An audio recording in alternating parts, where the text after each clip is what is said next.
আর আপনি যত পাপ করেন না কেন মায়ুস হবেন না, মন ছোট করবেন না। আপনার একটা সেজদা, যে সেজদা আপনি চোখের পানি ঢেলে দিয়েছেন আল্লাহর কাছে, যে আল্লাহ আমার ভুলগুলো তুমি মাফ করে দাও, আমার তওবা তুমি কবুল করো, ইনশাল্লাহ দেখবেন ওই একটা সেজদা যদি কবুল হয়ে যায় আল্লাহ পাক আপনার সব গুনাহ মাফ করে দিবেন ইনশাল্লাহ। নামাজটা ছাড়েন না, যত পাপ করছেন করেন, আমি বলি নামাজ ছাড়েন না, ইনশাল্লাহ একদিন নামাজই আপনাকে পাপ থেকে বের করে আনবে ইনশাল্লাহ। আর শয়তান আপনাকে হতাশ করতে চাইবে, শয়তান আপনাকে হতাশ করতে চাইবে যে তুই তো গার্লফ্রেন্ডের সাথে কথা বললি, রাতের বেলা পর্ন দেখলি, তুই তো ফ্রি মিক্সিংয়ে আছিস, তুই মাদক দ্রব্য খাচ্ছিস, তুই কাজে ফাঁকি মারিস, তুই ট্যাক্স আদায় করিস নাই, দুর্নীতি করছিস, তুই আবার নামাজ পড়বি কেন? শয়তান আপনাকে এগুলো বোঝাবে কিন্তু, যে নামাজ তো আমার শোভা পায় না, আমি তো অনেক পাপী মানুষ, এই ধোকায় পা দিবেন না। আপনি নামাজ কন্টিনিউ করতে থাকেন, ইনশাল্লাহ আল্লাহ পাক আপনাকে পাপ থেকে বের করে আনবেন ইনশাল্লাহ। ওই নামাজটা যদি ছেড়ে দেন তাহলে আর কোনো হাতিয়ার বাকি থাকবে না। আর আপনি যত পাপ করেন না কেন মায়ুস হবেন না, মন ছোট করবেন না। আপনার একটা সেজদা, যে সেজদা আপনি চোখের পানি ঢেলে দিয়েছেন আল্লাহর কাছে, যে আল্লাহ আমার ভুলগুলো তুমি মাফ করে দাও, আমার তওবা তুমি কবুল করো, ইনশাল্লাহ দেখবেন ওই একটা সেজদা যদি কবুল হয়ে যায় আল্লাহ পাক আপনার সব গুনাহ মাফ করে দিবেন ইনশাল্লাহ। হতাশ হবেন না, শয়তান হতাশ করতে চাইবে মানুষকে, শয়তান মানুষকে হতাশ করতে চাইবে। এমনকি আপনার যদি পাহাড়ের পরিমাণ ঋণ থাকে, ওই ঋণ শোধ করার ব্যবস্থা আল্লাহ পাক করে দিবেন ইনশাআল্লাহ তাআলা। হতাশ হবেন না, নামাজ ছাড়েন না। আর আমি একটা কথা বারবার বলেছি, আবারও বলছি, যে চলমান যে 3G 4G নামাজগুলো চলছে এগুলো থেকে নিজেকে দূরে রাখবে। সব এখন ডিজিটাল, নামাজও ডিজিটাল। দেখা যায় যে 5 মিনিটের মধ্যে 4 রাকাত নামাজ শেষ, মাশাআল্লাহ। ইমাম সাহেব যদি 10 মিনিট পড়ায় দেয় তাহলে তো তার চাকরি নট। বোঝেন না এত তারা, আমার সময় নাই, আমরা ব্যস্ত মানুষ, এত সময় লাগে নামাজ পড়তে? ইমাম সাহেবকে বলছে, কমিটি ইমাম সাহেবকে চার্জ করছে, অথচ ইমামের উচিত তাদেরকে চার্জ করা। উল্টে গেছে এখন আর কি। ওইদিকে আসবো আমি। দাসী তার মনিবকে জন্ম দিবে, মানে সমাজের ন্যায় অন্যায় ভালো মন্দ হক বাতিলের মানদণ্ড উল্টে যাবে। দাসী কখনো মনিবকে জন্ম দেয়? মানদণ্ড উল্টে যাবে। আসেন রিল্যাক্সে নামাজ পড়বেন ইনশাআল্লাহ, আল্লাহ পাক তৌফিক দান করুন। নামাজের মধ্যে যা পড়ছেন এটাকে বোঝার চেষ্টা করতে হবে অর্থটা, তখন দেখবেন নামাজে মনোযোগ বাড়বে ইনশাআল্লাহ। তার আগে অজুটাকে ভালো করে করবেন, তাড়াহুড়া করে অজু করবেন না, রিল্যাক্সে অজু করেন, অজুর অঙ্গগুলোকে সুন্দর করে ধন।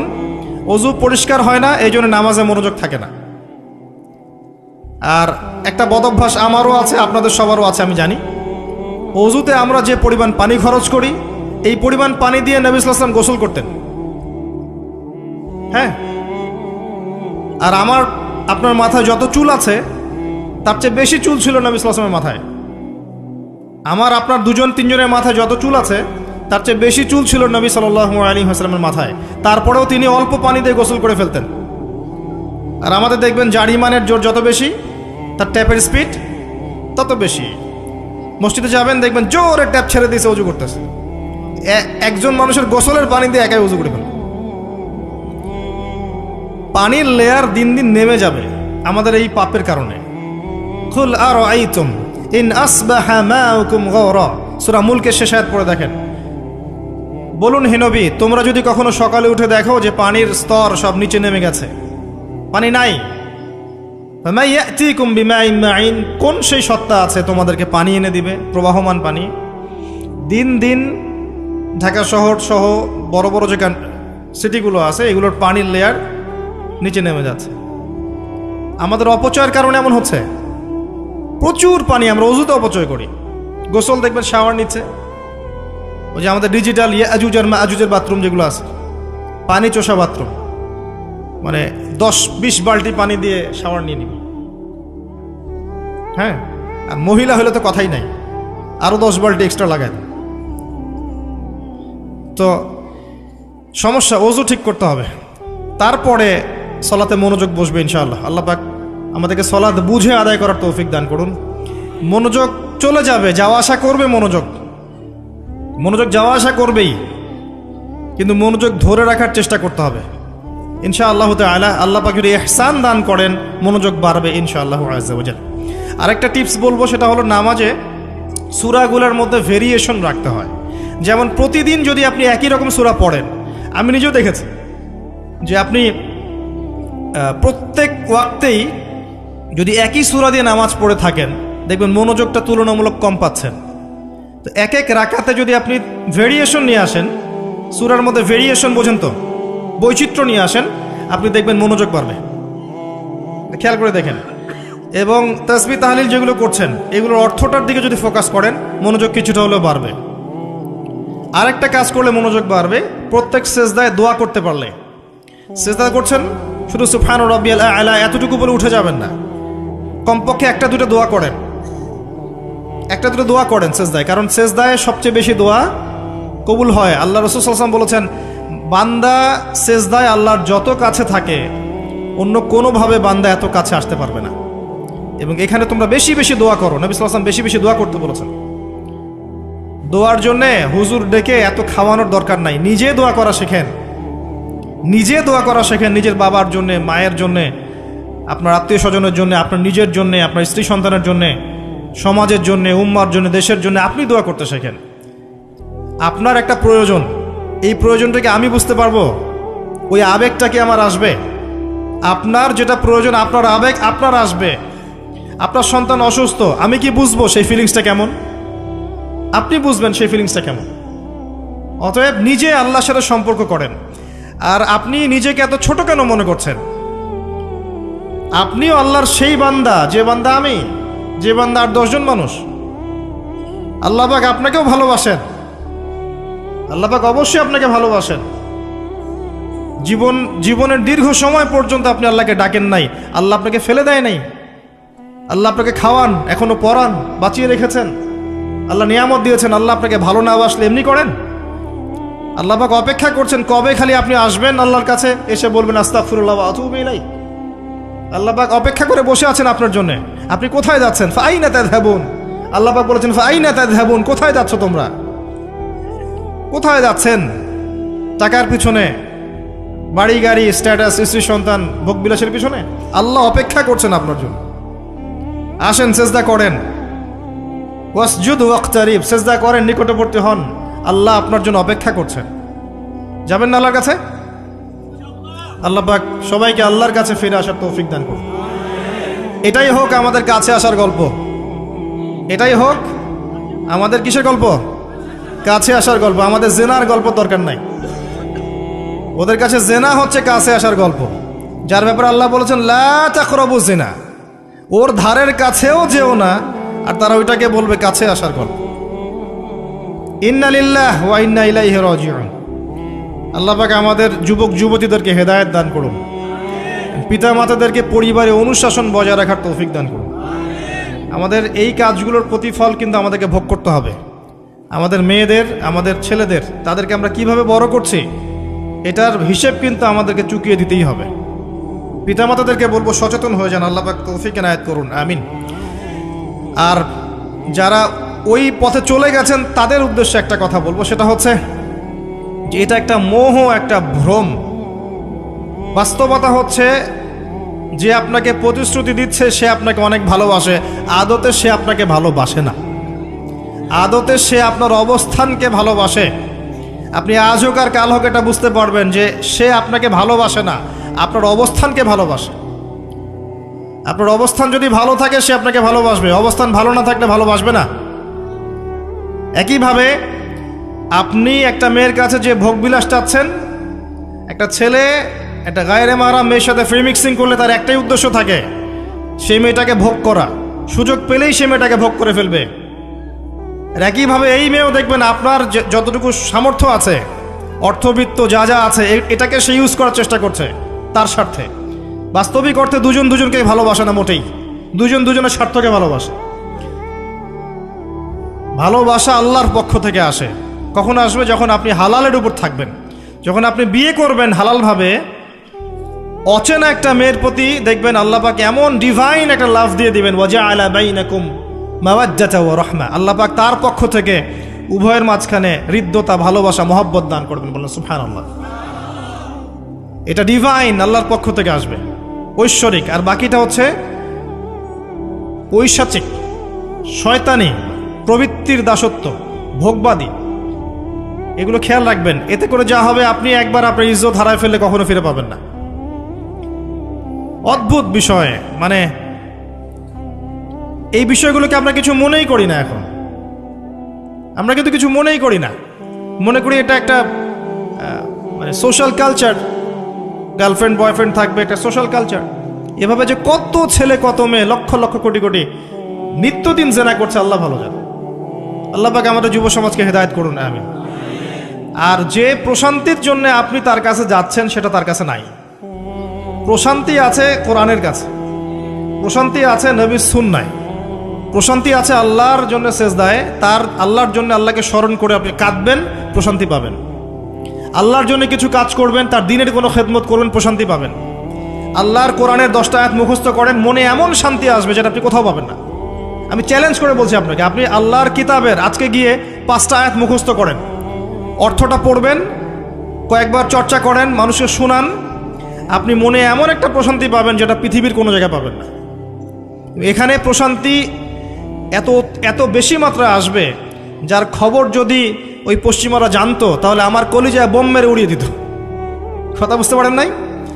আল্লাহর পথে চললে যে প্রশান্তিটা পাওয়া যায়, এর খবর যদি ইসলামের শত্রুরা জানতো, তাহলে মুসলিমদের কলিজায় পারমাণবিক বোমা মারত। তারা জানে না কি প্রশান্তি এখানে পাওয়া যায়। আপনি যে প্রশান্তির জন্য এখানে যাচ্ছেন, এটা ওখানে নাই। কোরআনের কাছে আছে, সেজদায় আছে, নামাজে আছে, তাহাজ্জুদে আছে, আল্লাহর জিকিরে আছে। আর নেককার স্ত্রীর কাছে আপনি প্রশান্তি পাবেন। এটা আল্লাহ আপনাকে গিফট দিয়েছেন। আদম আলাইহিস সালামকে আল্লাহ পাক দিয়েছেন না?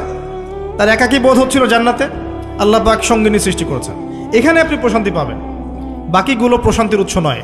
পরে দেখা যাবে ওখানে ছাকা খেয়েছে, খেয়ে তারপরে মাদক সেবন করবে, তারপরে মিউজিকের কাছে যাবে, তারপরে দেখবেন যে পতিতালয়ে যাচ্ছে, তারপরে হয়তো গুন্ডামি করবে, জীবনটা উচ্ছৃঙ্খল হয়ে গেল। কেউ কেউ আত্মহত্যাও করবে, কারণ হচ্ছে ওই যে শুরুতে একটা মেয়ের সাথে প্রেম করে ছাকা খেয়েছে, ওখানে প্রশান্তি খুঁজেছে, শয়তান এদেরকে নিয়ে খেলেছে, এক পর্যায়ে দুজনের জীবন নষ্ট করে ফেলে দিল। আদতে কি হলো? মুসলিম উম্মাহ থেকে 2টা নক্ষত্র ঝরে গেল। হয়তো ওই যুবককে দিয়ে দিনের কোনো খেদমত হতো, এখন আর হলো না। হয়তো ওই যুবক তার যৌবনকালটা ইবাদত করে কাটাতে পারত, আরও সে ছায়া পেত, আর পেল না। শয়তান সাকসিড, শয়তান জিতে গেল।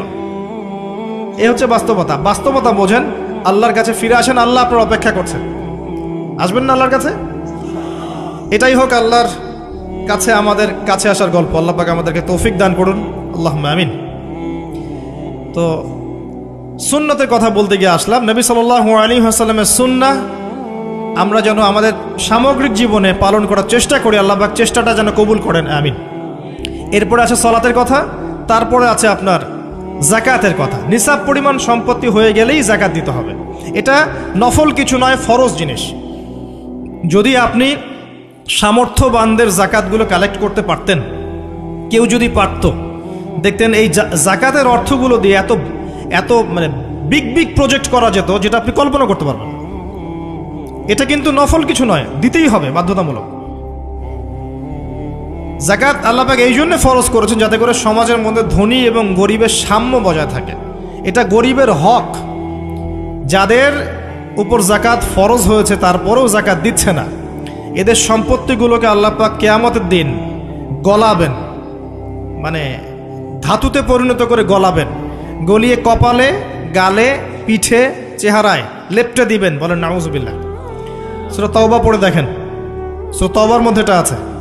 সম্পত্তি গলানো হবে, গলে একটা সোনা, তামা, ব্রোঞ্জ এগুলো গলালে কেমন হবে? এগুলো উত্তপ্ত করে যদি গায়ে লাগিয়ে দেওয়া হয়, কেমন শাস্তি হবে? বলা হবে এটাই সেই তোমার সম্পদ যা তুমি সঞ্চয় করেছিলে, আজকে এটা আযাব ভোগ করো। নাউজুবিল্লাহ। এটা সমাজের সাম্য বজায় রাখে, গরিব আর ধনীর মধ্যে একটা ব্যালেন্স বজায় রাখে। এটা গরিবের হক। যখন আমরা যাকাত দিব না, গরিব মানুষের মাথাপিছু যে মানটা আছে জীবনযাত্রা, এটা আরও কমে যাবে। এটাতে শুধুমাত্র একটা রাষ্ট্রেরই উপকার হয় না, ব্যক্তি পর্যায়ে উপকার হয়। যখন ব্যক্তি পর্যায়ে যাকাত চলে যাবে সবার হাতে হাতে, দেখবেন আজকে যে খেতে পারছে না, সে কালকে দুবেলা খেতে পারবে ইনশাআল্লাহ। আর অনেক মুসলিম আছি আমরা যারা সালাত পড়ি, যাকাত দেই না, আছি না? জাকাতকে আমরা ফরজই মনে করি না। যদি বলা হয় ইসলামের 5টা পিলার বলেন, বলবে কালিমা, নামাজ, রোজা, হজ, জাকাত। জাকাত সবচেয়ে শেষে, তাই না? জাকাতকে পাঠাইছে সবচেয়ে শেষে, অথচ আল্লাহ বলেছেন কালিমা, তারপরে সালাত, তারপরে জাকাত, তারপরে সওম, তারপরে হজ। জাকাতকে গুরুত্ব দিন, এটা ইসলামিক অর্থনীতির মূল ভিত্তি। জাকাতের উপরে আল্লামা তকি উসমানী শাইখের একটা বই আছে, এই বইটা পড়তে পারেন, অত্যন্ত চমৎকার। জাকাত নিয়ে বিস্তারিত আলোচনা করা হয়েছে এবং জাকাত কিভাবে মানবতার উপকার করবে এটা বলা আছে। আজকে এটা টপিক না, আমি না হলে অনেক লম্বা কথা বলতে পারতাম। আল্লাহ পাক আমাদের সবাইকে জাকাত দেওয়ার তৌফিক দান করুন, আমিন। এরপরে সওমের কথা বলেছেন, সওম ইনশাল্লাহ সামনে আসবে, আমরা সবাই রাখবো। আল্লাহ পাক আমাদের সবাইকে 30টা সওম, পুরো মাস সওম রাখার তৌফিক দান করুন, আমিন। এবং সওমটা শুধু না খেয়ে থাকার, পিপাসার্থ থাকার নাম নয়, বরং আল্লাহ পাকের যাবতীয় নিষেধ ছেড়ে দেওয়ার নাম কিন্তু সওম। এটা একটা হিজরত, মানে আল্লাহ পাক যত বিষয় নিষেধ করেছেন এগুলোকে ছেড়ে দেওয়ার নাম কিন্তু রোজা বা সওম। শুধু না খেয়ে থাকার নাম সওম নয়। না খেয়ে থেকে কেউ যদি গালি দেয়, গীবত করে, সুদ খায়, জিনা করে, তার কি রোজা হবে? হবে না। আল্লাহ পাকের নিষেধগুলো বর্জন করলে পরে রোজা হবে ইনশাল্লাহ। এর উদ্দেশ্য কি? তাকওয়া অবলম্বন করা। কুতিবা আলাইকুমুস সিয়াম কামা কুতিবা আলাল্লাযিনা মিন ক্বাবলিকুম লাআল্লাকুম তাত্তাকুন। উদ্দেশ্যটা কি? লাআল্লাকুম তাত্তাকুন। আল্লাহ পাকের নিষেধ না ছাড়লে কি কেউ তাকওয়া অবলম্বন করতে পারবে? অতএব সিয়ামের মূল উদ্দেশ্য কি? তাকওয়া অবলম্বন করা, আল্লাহ পাকের যাবতীয় নিষেধগুলোকে বর্জন করা। আল্লাহ পাক আমাদেরকে সিয়াম রাখার মতো রাখার তৌফিক দান করুন। রমজান মাসে আমরা ইফতার করাবো বেশি বেশি ইনশাআল্লাহ। বেশি বেশি মানুষকে ইফতার করাবেন, বেশি বেশি নফল দান সাদাকা করবেন, জাকাতগুলো দিয়ে দিবেন। রমজান মাসে কিয়ামুল লাইল করবেন, তারাবির নামাজ সুন্দর করে লম্বা করে পড়বেন। রাকাত সংখ্যা নিয়ে ঝগড়া করেন না। আমরা যে কাজগুলো করি ঝগড়াটা বেশি করি। কোয়ালিটি দেখবেন আল্লাহ, কোয়ালিটি, কোয়ান্টিটি না। নামাজটা কেমন কোয়ালিটি সম্পন্ন ছিল। এবং এই রমজান মাসে সবচেয়ে বেস্ট নিয়ামা হচ্ছে কোরআন। এই মাসে কি হয়েছে? কোরআন নাজিল হয়েছে। এই কোরআনকে সময় দিতে হবে। যারা কোরআন তেলাওয়াত করতে জানি না, রমজান মাসে শিখতে হবে। যারা জানেন তারা খতম দিবেন, তেলাওয়াত করবেন, খতম দিবেন। যারা আরও ভালো জানেন তারা গবেষণা করবেন, পুরো কোরআনটা গবেষণা করবেন। পারা যাবেন ইনশাল্লাহ। আল্লাহ পাক সবার আগে আমাকে, অতঃপর আপনাদের সবাইকে তৌফিক দান করুন, আমিন। এবং দিনের জন্য তালিম করবেন, ইমানের আলোচনা করবেন, মসজিদে দার্স দিবেন, ইফতার করাবেন, গরিবদেরকে সাদাকা করবেন, ওসর দিবেন, ফিতরা আদায় করবেন। রমজান মাসটাকে একটা ইসলামের ইবাদতের সংস্কৃতি বানিয়ে ফেলবেন। রমজানের প্রতিটা মোমেন্টকে কাজে লাগানোর চেষ্টা করবেন। আল্লাহ পাক সবাইকে তৌফিক দান করুন, আল্লাহুম্মা আমিন। ইফতার একসাথে করবেন, বাসায় সবাই একসাথে ইফতার করবেন। একটা কমিউনিটি, একটা মানে কি বলবো, ইসলামের উৎসব যেন বিরাজ করে। পরিবারের ছোটরা দেখবে যে রমজানে আমরা সবাই একসাথে ইফতার করি। একটা বড় থাল কিনবেন বাসায়, এই বড় থালে খাওয়া কিন্তু সুন্নাত। একটা বড় থাল যেখানে পরিবারের সবাই সদস্য মিলে খাবেন। বাচ্চা কাচ্চা, ছোট ছোট বাচ্চারা দেখে দেখে বড় হবে যে আমরা রমজান মাসে বাবা মা সবার সাথে বসে খেয়েছি এভাবে। ওদেরকে হাদিয়া দিবেন, রোজা রাখলে উৎসাহিত করবেন, রোজা রাখলে গিফট দিবেন, হাদিয়া দিবেন যে আম্মু তোমার বয়স যদিও রোজা ফরজ হয় নাই, রাখার চেষ্টা করো, যদি রাখতে পারো তাহলে আমি তোমাকে একটা গিফট কিনে দেব। রাখতে উৎসাহিত করেন, দেখবেন ইনশাল্লাহ এই চর্চাগুলো পরবর্তীতে ওদের মধ্যে তাকওয়া নিয়ে আসবে ইনশাল্লাহ। আমাদের মনে আছে আমরা যখন ছোট, রোজা ফরজ হয় নাই, আমাদেরকে এভাবে বকশিস দেওয়া হতো, রোজা রাখলে 10 টাকা দেওয়া হবে। তখন অবশ্য 10 টাকার মান এখনকার 100 টাকার চেয়ে বেশি ছিল। আর আপনার টাকার মান দিন দিন কমবেই, কারণ ইসলামিক কারেন্সি যারা বোঝে না তারা এগুলোর সম্পর্কে বিরূপ মন্তব্য করতে পারে। বাট আমরা জানি যে একটা সভ্যতা মানুষের সম্পদ চুষে খাচ্ছে এবং ডে বাই ডে এটা হতেই থাকবে। যাই হোক, ওই টপিকে আর গেলাম না। তো আমাদেরকে পুরস্কৃত করা হতো এভাবে, উৎসাহিত বোধ করতাম। কয়টা রেখেছি? 7টা, তারপরের বছর 10টা, তারপরের বছর 15টা। এভাবে করতে করতে দেখবেন আপনার বাচ্চা রোজা রাখা শিখে যাবে। এবং সওম রাখলে শরীরের কোনো ক্ষতি নাই, উপকার ছাড়া। ক্ষতি আছে? কোনো ক্ষতি নাই, কোনো ক্ষতি নেই উপকার ছাড়া। সবচেয়ে বড় কথা হচ্ছে যারা খেতে পারে না ওদের ফিলিংসটা আপনি বুঝতে পারবেন। আপনিও বুঝতে পারবেন যে না খেয়ে থাকা এটা কেমন। আল্লাহ পাক যে খাওয়াচ্ছেন আমাকে, এটা কত বড় নিয়ামত ছিল। আল্লাহ পাক আমাদের সবাইকে রমজান মাস পর্যন্ত পৌঁছে দিক এবং রমজানে 30টা সওম পুরো মাস রমজানের যাবতীয় কাজের সাথে আদায় করার তৌফিক এনায়েত করুন, আমিন। আর সম্ভব হলে রমজান মাসে উমরা করবেন। সম্ভব হলে রমজান মাসে উমরা করতে পারেন, এটা খুব বড় একটা ইবাদত এবং এটাতে যে নববী রুহানি একটা স্বাদ পাবেন, এটা কিন্তু বলে বোঝাতে পারবো না আমি, আপনি করলে পরে বুঝতে পারবেন। আল্লাহ পাক তৌফিক দান করুন সবাইকে, আল্লাহুম্মা আমিন। এরপরে আছে সামর্থ্য হলে হজের কথা। আলহাজ টাইটেলের জন্য নয়, মানুষ আমাকে আলহাজ বলবে, হ্যাঁ, মানুষকে দেখানোর জন্য হজ, আমাকে হাজী সাহেব বলবে, এই জন্য হজ নয়। হজ করতে যাবেন ইব্রাহিমী চেতনা শিখতে। হজের কাজের মধ্যে ইব্রাহিম আলাইহিস সালামের একত্ববাদের চেতনা আছে। আরাফার মাঠে আপনি কিয়ামতের মাঠকে ফিল করবেন, সাই করবেন, তখন হাজরা আলাইহিস সালামের সেই কষ্ট ফিল করবেন। প্রত্যেকটা কাজের পিছনের ঘটনা কি এটা আপনাকে ফিল করতে হবে। পাথর মারবেন, নাস্তিকরা এগুলো নিয়ে মজা করে না, ঠাট্টা মশকরা করে। সন্তানকে জবাই করার যে হুকুমটা ছিল, সেখানে শয়তান ধোঁকা দিচ্ছিল না? শয়তান যে প্রত্যেকটা কাজে আমাদেরকে বিভ্রান্ত করে, এই চেতনাটা ওখানে জাগ্রত হয়। প্রত্যেকটা কাজ আমাদের বাহ্যিকভাবে দেখলে হবে না, এর পিছনে ভিতর একটা আধ্যাত্মিকত্ব থাকে, রুহানিয়াত থাকে, ওইটা বুঝতে পারলে ইসলাম বোঝা যাবে ইনশাআল্লাহ। তো হজের প্রতিটা কাজ আপনি দেখবেন ইব্রাহিম আলাইহিস সালামের সুন্নাহ, হাজরা আলাইহিস সালামের আত্মত্যাগ, ইসমাইল আলাইহিস সালামের ঘটনা, কিয়ামতের মাঠ, দোয়া কবুলের মাঠ, তাওয়াফ, এই প্রত্যেকটা বিষয় আপনার ক্ষুদ্রত্ব, আল্লাহর বিশালত্ব, এগুলো আপনাকে বুঝিয়ে দিবে। শুধু আলহাজ টাইটেলের জন্য নয়, বরং আল্লাহর কাছে আত্মসমর্পণ করার জন্য, প্রকৃত ইসলাম বোঝার জন্য হজ করবেন। আল্লাহ পাক তৌফিক দান করুন। দোয়া করে আল্লাহ পাক সবাইকে জীবনে অন্তত একটাবার জন্য হজ করার তৌফিক দান করেন, আমিন। এটা প্রথম প্রশ্ন ছিল। দ্বিতীয় প্রশ্ন তিনি করছেন, কোন ব্যক্তি? ওই যে ধবধবা সাদা জামা পরা ব্যক্তি, মনে আছে না ভুলে গেছেন? সে কোথায় বসে আছে? হ্যাঁ, সামনে, হাঁটুর সাথে হাঁটু লাগিয়ে, হাত কোথায়? উরুর উপরে। উস্তাদের সামনে বসার আদব এটা, উস্তাদের সামনে বসার আদব। দ্বিতীয় প্রশ্ন করছে, ও এবার সেই ব্যক্তি বলছে সাদাক্ত, আপনি সত্য বলেছেন। এবার পাশে ছিলেন উমর রাদিয়াল্লাহু আনহু, তিনি বলছেন ফাআজিবনা লাহু, আমরা অবাক হয়ে গেলাম।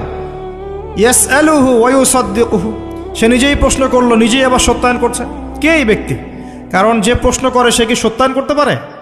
আপনি জানতে এসেছেন, একটা বিষয় জানতে এসেছেন, উত্তর পেলেন, আপনি নিজেই বলছেন হ্যাঁ আপনি সত্য বলেছেন, তার মানে আপনি আগে থেকে জানেন, তাই না?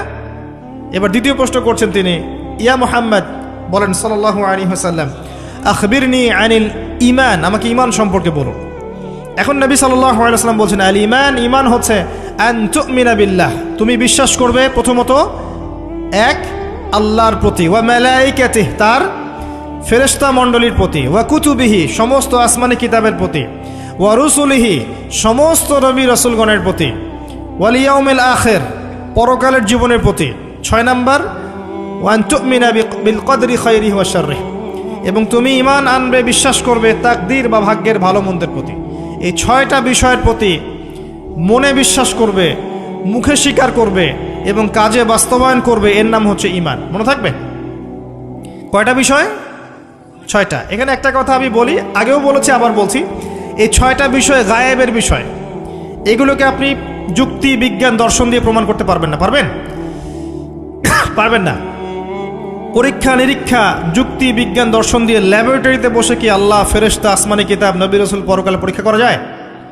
যায় না। এগুলো কিসের বিষয়? গায়েবের বিষয়। আল্লাযীনা ইউমিনুনা বিল গায়ব, মুত্তাকি কারা?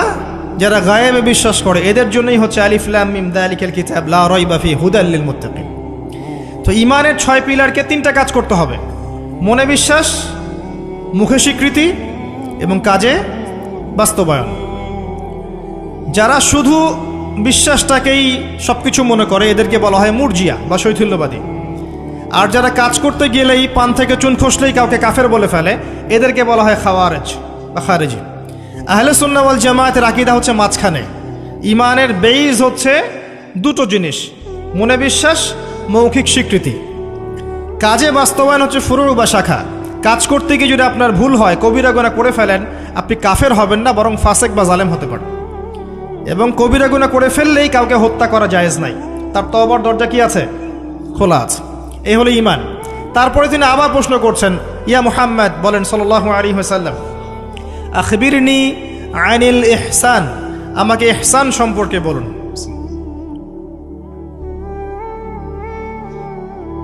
তখন নবী সাল্লাল্লাহু আলাইহি ওয়াসাল্লাম বলছেন, আল ইহসান, ইহসান হচ্ছে আন তা'বুদাল্লাহা কাআন্নাকা তারাহ, তুমি এমনভাবে আল্লাহর ইবাদত করবে যেন তুমি আল্লাহকে দেখতে পাচ্ছ। কথা বুঝতে পারছেন? খুব ডিফিকাল্ট, কথাটা বলা সহজ, আমল করা খুব ডিফিকাল্ট। তুমি এমনভাবে আল্লাহর ইবাদত করবে যেন তুমি আল্লাহকে দেখছো। ওয়া ইল্লাম তাকুন তারাহ ফাইন্নাহু ইয়ারাক, যদি তুমি আল্লাহকে দেখতে না পারো তাহলে জেনে রাখবে আল্লাহ তোমাকে দেখছেন। এই কনসিয়াসনেসের নাম হচ্ছে ইহসান, আত্মশুদ্ধি, আল্লাহ কনসিয়াসনেস। যদি কারোর মধ্যে ইহসান থাকে সে কি পাপ করতে পারবে? সে কেউ যদি ফিল করে যে আল্লাহ আমাকে দেখছেন প্রত্যেকটা কাজে, ইবাদতে, ব্যবসায়, মুআমালাতে, সামাজিক বিষয়ে, চাকরি বাকরি, ওয়ার্ল্ড অ্যাফেয়ার্স, প্রত্যেকটা বিষয়ে যদি কেউ মনে করে আল্লাহ আমাকে দেখছেন, তাহলে কি কারো পক্ষে পাপ করা সম্ভব? এই চেতনাটা আল্লাহ পাক জাগ্রত করতে বলেছেন। আল্লাহ পাক আমাদের সবাইকে আমলে, আকীদায়, মুআমালাতে ইহসান দান করুন, আল্লাহুম্মা আমিন। আর এই ইহসানের সাথে একটা শব্দ সম্পর্কিত, এর নাম হচ্ছে তাকওয়া। একটা আপনাদের এখানে সি বিচ আছে না, ধরেন একটা সি বিচের মধ্যে কিছু কাচের টুকরা ফেলে দেওয়া হয়েছে, ছোট্ট একটা জায়গায় সৈকতে কাচের কিছু টুকরা ফেলে দেওয়া হয়েছে। আপনাকে বলা হলো যে এর উপর দিয়ে হাঁটেন। এখন আপনি কিভাবে হাঁটবেন? নর্মালি হাঁটবেন না পাগুলো ফেলে ফেলে খুব কেয়ারফুলি হাঁটবেন? এই হাঁটাটা হচ্ছে তাকওয়া। এই হাঁটাটার এক্সাম্পল হচ্ছে তাকওয়া। মানে এই কাচের টুকরাগুলো হচ্ছে গুনাহ, শয়তানের ট্র্যাপ, ফাসাকি, জুলুম, অন্যায়, অত্যাচার, পাপ। এখান থেকে বেঁচে বেঁচে আপনাকে পা ফেলতে হবে, এর নাম তাকওয়া। আর কখন ফেলা সম্ভব হবে? যখন আমি ফিল করব আল্লাহ আমাকে দেখছেন।